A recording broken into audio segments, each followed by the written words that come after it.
हक फहराए। मैं रामचरित मानस की मर्यादा, मैं गीता का पात्र, मैं कालिदास की काव्य कल्पना, मैं ऋतुओं में सागर, मैं रानी संत कबीरा की, मैं गंगा में बहने वाला पानी। मत पूछो मेरा परिचय, बस कह दो मैं हिंदुस्तानी हूँ, मैं हिंदुस्तानी। सुप्रभात आदरणीय प्रधानाचार्य महोदया, परम आदरणीय विशिष्ट अतिथि, सम्माननीय शिक्षकगण, मेरे सभी सहपाठियों, अभिभावकगण और यहाँ उपस्थित सभी को 80वें स्वतंत्रता दिवस की हार्दिक शुभकामनाएं। 15 अगस्त 1947 को जब वोट दी तो सूर्य की लालिमा में केवल आजादी की शपथ नहीं, बल्कि इसने हमारे लाखों बेकसूर पूर्वजों का रक्त भी घुला था। जब जलियांवाला बाग की मिट्टी से आज वतन के नाम पर मर मिटने वालों की चिट्ठी पूछी, जब भगत सिंह ने असेंबली में बम फेंका था, जब राजगुरु और सुखदेव की होठों पर एक तलाक का नारा था, जब सुभाष चंद्र बोस ने हमें ललकारा था कि तुम मुझे ढूंढ लो, मैं तुम्हें आजाद करूंगा। चंद्रशेखर आजाद ने अपनी अंतिम गोली से अपने आप को देश के नाम पर न्यौछावर किया। हम जानते हैं कि कैसे चमक थी संसद का वह तलवार पुरानी, हर पोलों बुंदेलों के लिए हमने सुनी कहानी थी, खूब लड़ी मर्दानी, वो तो छाती वाली जानी। आज का दिन केवल झंडा लहराने या राष्ट्रगान गाने का नहीं, बल्कि आज का दिन उन तमाम स्वतंत्रता सेनानियों को स्मरण और नमन करने का।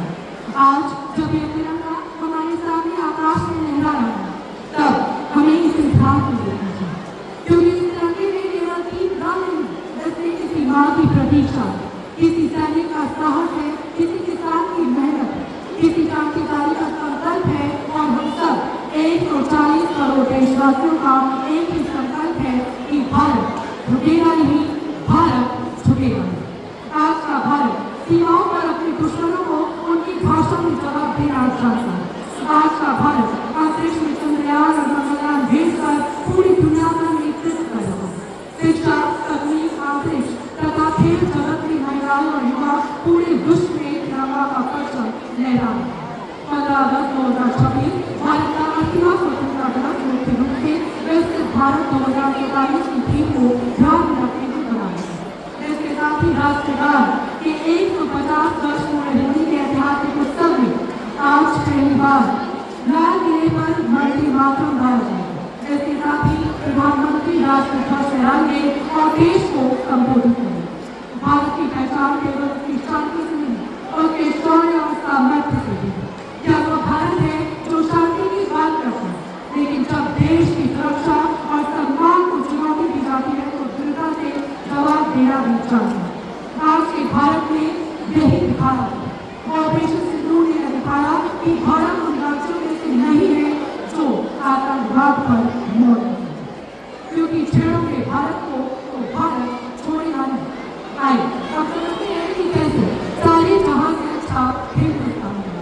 1947 आजादी की सुबह, जब देश आजाद हुआ तो अंग्रेजों ने हमें बहुत ही कमजोर आर्थिक स्थिति में छोड़ रखा। उस समय भारत की साक्षरता दर यानी लिटरेसी रेट केवल 12% से 14% के बीच था। 2066 भारत में अनाज की आत्मनिर्भरता, भारत में किसी के सामने हाथ फैलाने की बजाय अपने दम पर अपने किसानों और वैज्ञानिकों की मेहनत से हरित क्रांति यानी ग्रीन रेवोल्यूशन की नींव रखी।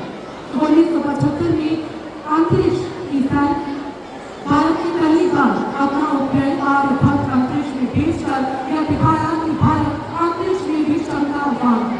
1991 में भारत सरकार ने नए इकोनॉमिक रिफॉर्म्स यानी आर्थिक सुधार लागू किए, जिसके बाद से भारत की बाजार में तेज रफ्तार है। 2014 जब WHO ने भारत को पोलियो मुक्त यानी पोलियो फ्री बनाया, यह भारत की सबसे बड़ी उपलब्धियों में से एक। 2023 चंद्रमा की सैर, भारत की चंद्रयान 3 ने चंद्रमा की दक्षिणी ध्रुव यानी साउथ पोल पर कदम रखा। ऐसा करने वाला